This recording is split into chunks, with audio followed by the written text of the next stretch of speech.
দিনটা ছিল 4 মার্চ, আমার মায়ের জন্মদিন। বাট আমার যেহেতু ক্লাস ছিল তাই আমি সকালবেলা ক্লাস করে বিকালবেলা সোজা বাড়ির উদ্দেশ্যে বেরিয়ে যাই মায়ের জন্মদিন সেলিব্রেট করার জন্য। আর এখানে দেখো আমি চলে এসেছি, আমি এখানে আমাদের স্কুলের সামনে দাঁড়িয়ে আছি। এখানে বাপি নিচ্ছিল মায়ের জন্য গিফট, আর এই হলো সেই গিফট। আর এটা হলো সবথেকে সেরা জন্মদিনের উপহার এবছরে মায়ের। আর মায়ের এটা অনেক দিনের ইচ্ছা ছিল যে রাধাকৃষ্ণের বড় করে একটা ছবি মা বাঁধাবে, আর সেটা বাপি এবারে দিয়েছে গিফট করে।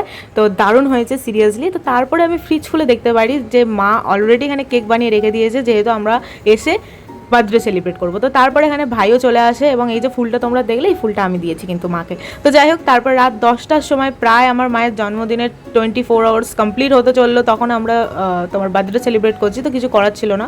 তো যাই হোক, তো খুব সুন্দরভাবে আমরা বার্থডে সেলিব্রেট করি, আর কেকটা কিন্তু দারুণ খেতে হয়েছিল। তো যাই হোক, নেক্সট দিন আমি মাকে করে খাওয়াই হচ্ছে কেশর রসমালাই। আমি ফার্স্ট টাইম করেছিলাম, আর এটা রেসিপি ভিডিও খুব তাড়াতাড়ি আসতে চলেছে। তো চলো, এই ভিডিওটা এই পর্যন্তই, টাটা।